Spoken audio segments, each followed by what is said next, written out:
బులెటిన్లో breaking news చూస్తున్నాం. SC ST వర్గీకరణపై సుప్రీంకోర్టు కీలక తీర్పును వెలువరించింది. ఎస్సీ ఎస్టీలలో ఉపవర్గీకరణను సమర్థించింది కోర్టు. సుప్రీంకోర్టు ప్రధాన న్యాయమూర్తి జస్టిస్ చంద్రచూడ్ నేతృత్వంలోని 7 న్యాయమూర్తుల ధర్మాసనం ఈ తీర్పునిచ్చింది. రాష్ట్ర ప్రభుత్వాలకు అధికారం ఉందని సుప్రీంకోర్టు ఇప్పుడు స్పష్టం చేసింది. విద్య, ఉద్యోగాల్లో రిజర్వేషన్స్ కోసం వర్గీకరణ చేసేందుకు గ్రీన్ సిగ్నల్ ఇచ్చింది సుప్రీంకోర్టు. ధర్మాసనంలోని 7 సభ్యుల్లో జస్టిస్ త్రివేది వర్గీకరణను వ్యతిరేకించారు.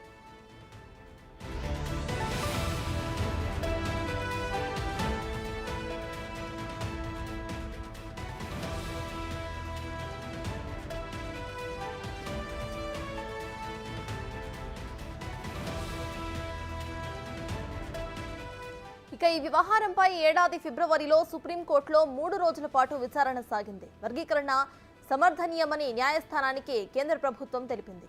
సుదీర్ఘ వాదనల అనంతరం ఫిబ్రవరి 8న తీర్పును రిజర్వ్ చేసింది సుప్రీంకోర్టు.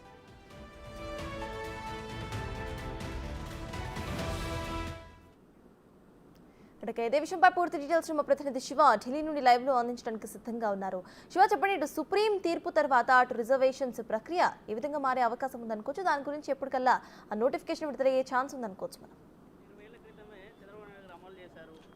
సత్తాజ్, ఈరోజు సుప్రీం ధర్మాసనం అత్యున్నత ధర్మాసనం చారిత్రాత్మక తీర్పును వెలువరించింది. ఎస్సీ ఎస్టీ ఉప వర్గీకరణకు సంబంధించి, సామాజిక వర్గ ఉప వర్గీకరణకు సంబంధించి అనుమతి ఇచ్చింది. దీనికి సంబంధించి మందకృష్ణ మాదిగ గారి ఇటు పంజాబ్ ప్రభుత్వం కూడా గతంలోనే సుప్రీంకోర్టును ఆశ్రయించారు. ఇక ఫిబ్రవరి అంటే ఈ సంవత్సరం ఫిబ్రవరి నెలలోనే సుదీర్ఘంగా 3 రోజుల పాటు వాదనలు విన్న అనంతరం సుప్రీం ధర్మాసనం తీర్పును 8వ తేదీన రిజర్వ్ చేసింది. రిజర్వ్ చేసిన తర్వాత ఈ రోజు ఉదయం 10:30 తర్వాత 7 సభ్యుల అత్యున్నత ధర్మాసనంలో 6 ఏకపక్షంగా నిర్ణయం తీసుకున్నారు. బేలాయం త్రివేది మాత్రం ఈ ఎస్సీ ఎస్టీ వర్గీకరణను వ్యతిరేకిస్తూ ఎందుకు వ్యతిరేకించారనేది తన అభిప్రాయాన్ని వెల్లడించిన తర్వాత ఈరోజు సుప్రీంకోర్టులో మందకృష్ణ మాదిగ వారి అనుచరులందరూ కూడా సుప్రీం తీర్పు పట్ల హర్షం వ్యక్తం చేస్తూ స్వీట్లు పంచుకుంటూ కూడా ఆనందం వ్యక్తం చేస్తున్నారు. ఇటు కేంద్ర ప్రభుత్వానికి, వారి సామాజిక వర్గానికి అందరికీ కూడా కృతజ్ఞతలు చెప్తూ ఉన్నారు. మొత్తం గతంలో చంద్రబాబు ఎస్సీ ఎస్టీ సామాజిక వర్గానికి సంబంధించిన వర్గీకరణను ఆయన సమర్థించారు, అనుకూలంగా ఉంటామన్నారు. ఇప్పుడు ఎలాగో ఆంధ్రప్రదేశ్లో చంద్రబాబు ముఖ్యమంత్రిగా ఉన్నారు కాబట్టి ఆయన ఈ ఎస్సీ ఎస్టీ వర్గీకరణను ఇంప్లిమెంట్ చేస్తారంటూ కూడా మందకృష్ణ మాదిగ చెప్తున్నారు. మరోవైపు ఇటు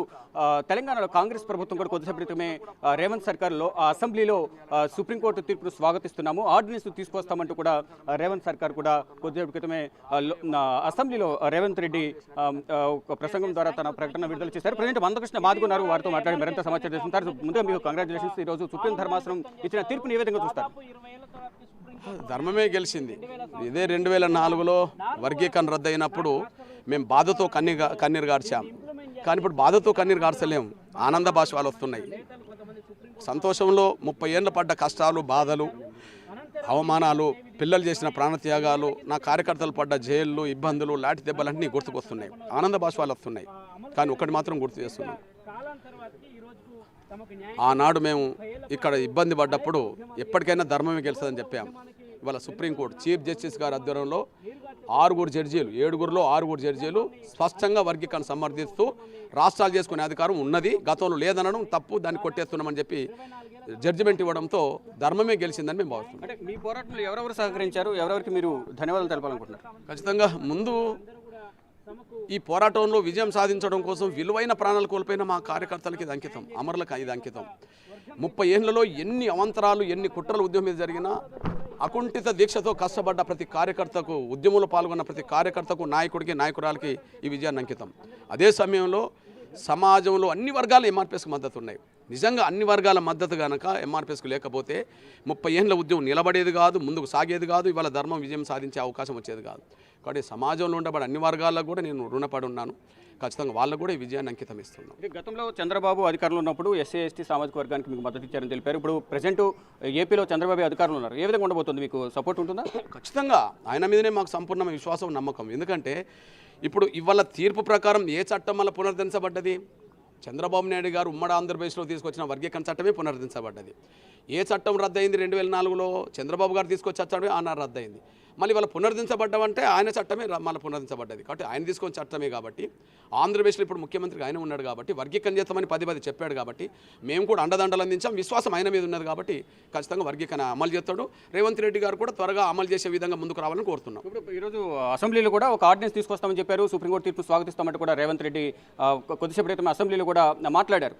సుప్రీంకోర్టు తీర్పును స్వాగతిస్తున్నాము, అన్ని విధాలు సహకరిస్తామంటారు. మీకు ఏ విధంగా ఉండబోతుంది? అంటే నమ్మకం ఉందా? తప్పకుండా. ఎందుకంటే రేవంత్ రెడ్డి గారు కూడా గతంలో ఎన్నో సందర్భాల్లో ఉద్యమాల్లో పాల్గొన్నాడు, మీటింగులో పాల్గొన్నాడు, ధర్నాలు పాల్గొన్నాడు, సభలో పాల్గొన్నాడు. ఆయన వర్గీకరణ వ్యతిరేకమని కాదు, కానీ సుప్రీంకోర్టు తీర్పును వేగవంతంగా అమలు చేయించడం అంటే అర్థమైంది. విద్యా సంవత్సరం మొదలైంది. ఈ విద్యా సంవత్సరం కోల్పోని పద్ధతిలో వర్గీకరణ అమలు జరగాలి. 2 నోటిఫికేషన్లు వస్తున్నాయి. ఆ నోటిఫికేషన్లు అవసరం ఉంటే మళ్ళీ రీనోటిఫికేషన్లు, మళ్ళీ వర్గీకరణ ప్రక్రియ అమలు జరిగే విధంగా రీనోటిఫికేషన్లు ఇవ్వాలి. ఈ 2 చేసిందనుకో ఇచ్చిన మాటకు నిలబడ్డవాడు అవుతాడు, కట్టుబడి ఉన్నాడు అవుతాడు.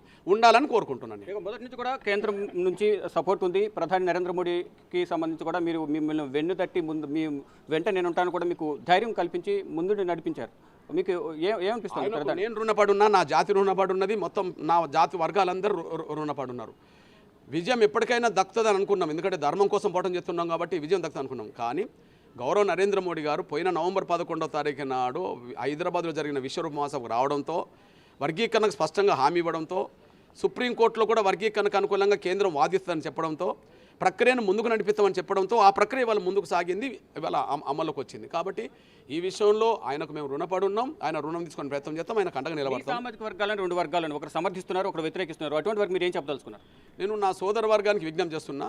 2004లో కనుక ఇప్పుడు సుప్రీంకోర్టు తీర్పు ప్రకారం ఆ 2004 తీర్పు తప్పు.